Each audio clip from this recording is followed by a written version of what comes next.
યાદ રાખો, બે રાશિ ઉપર કદી પોતાનું નામ રાખવાનું નહીં. કારણ કે મેષ રાશિમાં જ્યારે 7.5ની શનિની પનોતી પૂરી થાય એટલે મિથુન રાશિમાં શરૂ થાય. એ લોકોને ડબલ રાશિવાળાને 15 વર્ષ સુધી શનિની પનોતીનો ભોગ થવું પડે. વક્રતુંડ મહાકાય સૂર્યકોટિ સમપ્રભ નિર્વિઘ્नं કુરુ મે દેવ સર્વકાર્યેષુ સર્વદા. મહાવિદ્યા મહાવાણી શ્રુતિ સ્મૃતિ પ્રદાયિની સાક્ષાત સરસ્વતી દેવી જીવાગ્રે વસતુ મમ. પ્રિય દર્શક મિત્રો, માતંગી જ્યોતિષ કાર્યાલયના આજના ચોથા એપિસોડમાં આપ સર્વનું હાર્દિક સ્વાગત. આપણે ગયા એપિસોડમાં જોયું કે મેષ રાશિથી માંડી કન્યા રાશિ સુધીની કયા કયા અક્ષરો આવે એ જોયું. સાથે સાથે દરેક રાશિના નિશાની અને દરેક રાશિવાળાના સ્વભાવ વાણી વર્તન જોયા. હવે આજના એપિસોડમાં આપણે જોઈએ તુલા રાશિથી મીન રાશિ સુધીના દરેક વ્યક્તિના નિશાનીઓ, એના અક્ષરો અને એમના વાણી વર્તન. 7મી રાશિ છે તુલા રાશિ. તુલા એટલે ત્રાજવું. હવે આ ત્રાજવાની અંદર જોઈએ આપણે તો જે વ્યક્તિ હોય ર અને ત અક્ષરવાળા એ ન્યાયપ્રિય હોય. કારણ કે તુલા છે, ત્રાજવું છે. અસત્ય એટલે ખોટું એમનાથી સહન ન થાય. કોઈ ખોટું બોલે તો એની સામે જે હોય સાચે સાચું બોલી નાખે, પછી જે થવું થાય.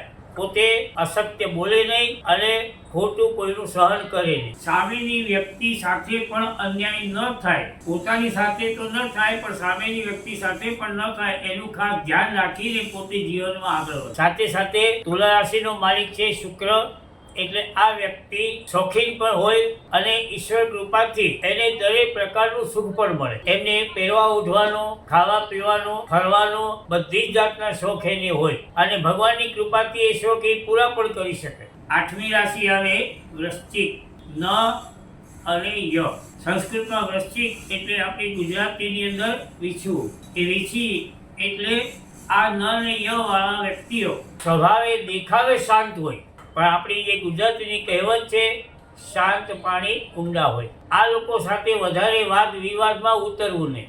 કારણ કે સામેની વ્યક્તિ 10 વચન બોલે, છેલ્લે આ એક જ વચન બોલે, સામેની વ્યક્તિને એકદમ શાંત કરી નાખે. બીજું, વીછીની જેમ કે પકડ મજબૂત હોય એમ આ લોકોની પણ પકડ એકદમ મજબૂત હોય. એને હાથમાંથી જલ્દી કોઈ વસ્તુ છોડાવી ન શકે. બીજું, એના મનની અંદર એકની એક વસ્તુ ફર્યા કરે. કોઈ કંઈ કટુ વચન બોલી ગયું હોય તો એના મનમાં રાખી મૂકે, સમય આવે એને સંભળાવી દે. વળી મકરની રાશિ છે, થોડો ઉગ્ર સ્વભાવ પણ રહેવાનો, પણ મેષ રાશિ કરતા ઓછો. 9મી રાશિ આવે ધનુ રાશિ. ધનુ રાશિની નિશાની શું છે? શરીર ઘોડાનું અને ડોકથી માથા સુધીનો જે ભાગ છે એ પુરુષનો છે. એના હાથમાં ધનુષ બાણ છે.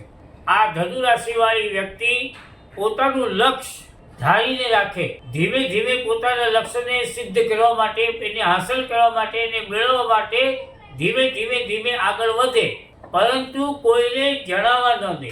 વળી સિદ્ધાંતવાદી હોય. પોતાના જે સિદ્ધાંત હોય એને કોઈ પણ સંજોગોમાં છોડે નહીં. ગમે એવી વિટમણા આવે પોતાના સિદ્ધાંત ઉપર મજબૂતી. વળી ધનુ રાશિનો માલિક છે ગુરુ. એટલે આ વ્યક્તિઓ ધર્મપ્રિય પણ હોય, ભક્તિપ્રિય પણ હોય. એમને જ્યાં ત્યાં બીજે ફરવું ન ગમે.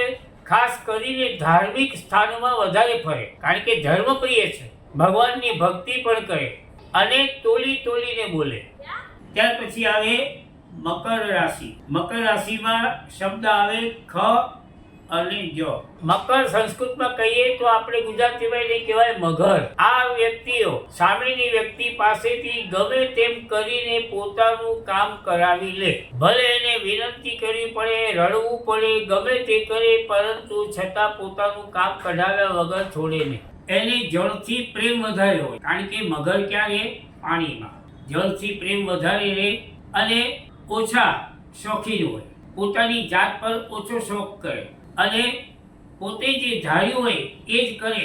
સાથે સાથે બીજાની સાથે પણ પોતે ગમે તે રીતે ચાલબાજી કરી અને પોતાનું કાર્ય સિદ્ધ કરાવી દે. આ રાશિ જે છે એનો માલિક છે શનિદેવ. એની ચાલ ધીમી હોય પણ મજબૂત હોય. એમ જીવનમાં પણ એ પ્રગતિ કરે, ધીમી ગતિએ કરે પણ મજબૂત કરે કે ફરી પાછી જલ્દી નીચે ઉતરે નહીં. મકર રાશિ પછી આવે કુંભ રાશિ, જે પાણીનો ઘડો છે. હવે ઘડામાં જળ ભરેલું છે. આ વ્યક્તિનું ઉદર એટલે કે પેટ ઘડા જેવું. ઘડા જેવું એટલે એના અંદરની વાત, એની ખાનગી વાત કોઈ જાણી ન શકે. જલ્દી પેટ છૂટી કોઈની પાસે વાત ન કરે. તમારી સાથે વાત કઈ કરે, મનમાં એને કઈ પણ હોય. ત્યારે એ કુંભ રાશિ વાળા એકદમ શાંત સ્વભાવના દેખાય, પણ જ્યારે ઉગ્રતા પકડે ત્યારે જરા સંભાળવું. કારણ કે કુંભ છે, પાણીનો ઘડો છે.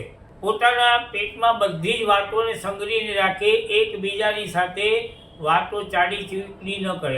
આ રાશિ વાળા સહનશીલ એટલા જ હોય. એટલે આ કુંભ રાશિ વાળા હોય એને તમે કોઈ બી તમારી ખાનગી વાત કહી દીધી હોય તો એ કોઈને કહે નહીં. આ એની ખાસ ખાસિયત. છેલ્લી અને 12મી રાશિ છે મીન રાશિ. સંસ્કૃતમાં મીન એટલે આપણા ગુજરાતીમાં માછલી થાય. એના અક્ષરો કયા આવે?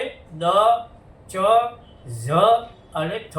આ મીન રાશિ વાળા હોશિયાર બહુ હોય, બોલવામાં ચતુર હોય, બોલવામાં પકડાય નહીં. કારણ કે માછલી પાણીમાં ગમે તે ઉલટી સીધી ગમે તે રીતે ચાલે, એમ આ લોકો ઘડીકમાં બોલેલું ફરી જાય. વળી બીજું શું હોય ખાસ કરીને આ લોકોમાં કે એનો માલિક ગ્રહ કોણ છે મીન રાશિનો? તો ગુરુ.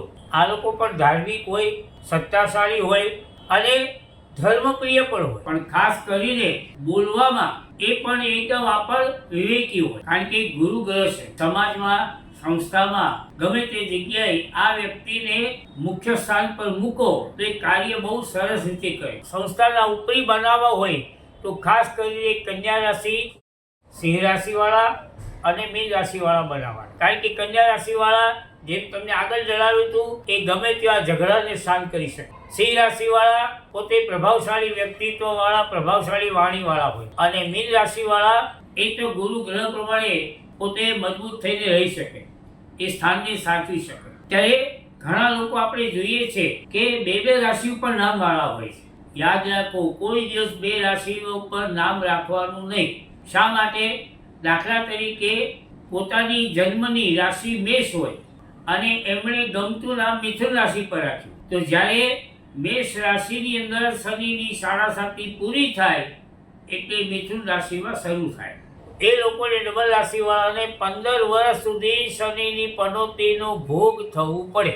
માટે બને ત્યાં સુધી કોઈ દિવસ બે રાશિ ઉપર નામ નહીં પાડવાનું. જે જન્મની રાશિ હોય એ જ રાશિ ઉપર તમે ભલે લાડકું નામ ગમે તે રાખો, પણ એ જ રાશિ ઉપર રાખો. નક્ષત્ર ઉપરથી તમારી રાશિ નક્કી થાય છે. આપણા ઋષિમુનિઓ શાસ્ત્રોએ એને બતાવ્યું હતું એ પ્રમાણે આપણી આ બધી રાશિઓ છે. એ સારામાં સારા જાણકાર હતા, ખગોળશાસ્ત્રી હતા. આકાશમાં જે બધા નક્ષત્રો દેખાય છે એ નક્ષત્રો 27 છે, અભિજીતનું 28મું છે.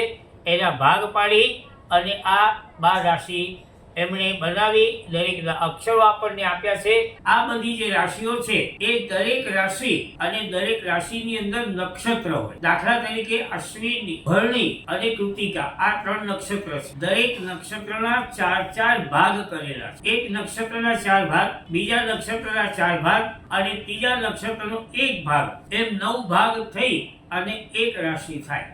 એટલે મેષ રાશિ જે હોય એમાં અશ્વિની નક્ષત્ર આવે, ભરણી નક્ષત્ર આખું આવે અને કૃતિકા ત્રીજું જે નક્ષત્ર છે એનો 1 ભાગ આવે.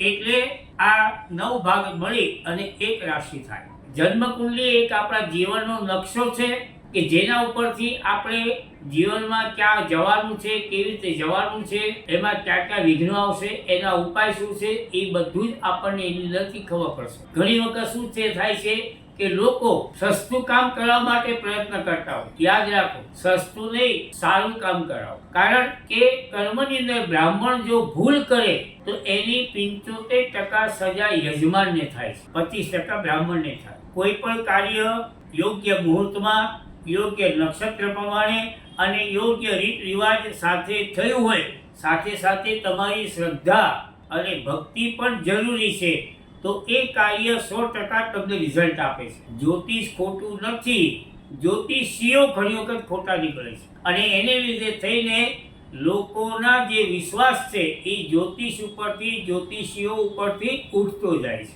માટે યાદ રાખો, વ્યવસ્થિત કર્મ કરાવો, વ્યવસ્થિત જાણકાર પાસે કરાવો કે જેથી તમારું કાર્ય સિદ્ધ થાય અને તમને એમાં કાર્યમાં કરેલા સફળતા મળે, તમારો કરેલો ખર્ચ હોય એ સફળતા. કદાચ કોઈની કોઈ બી પ્રશ્ન હોય તો એ પણ મને જણાવી શકે છે, તેનું ફ્રી માર્ગદર્શન તમને મળશે.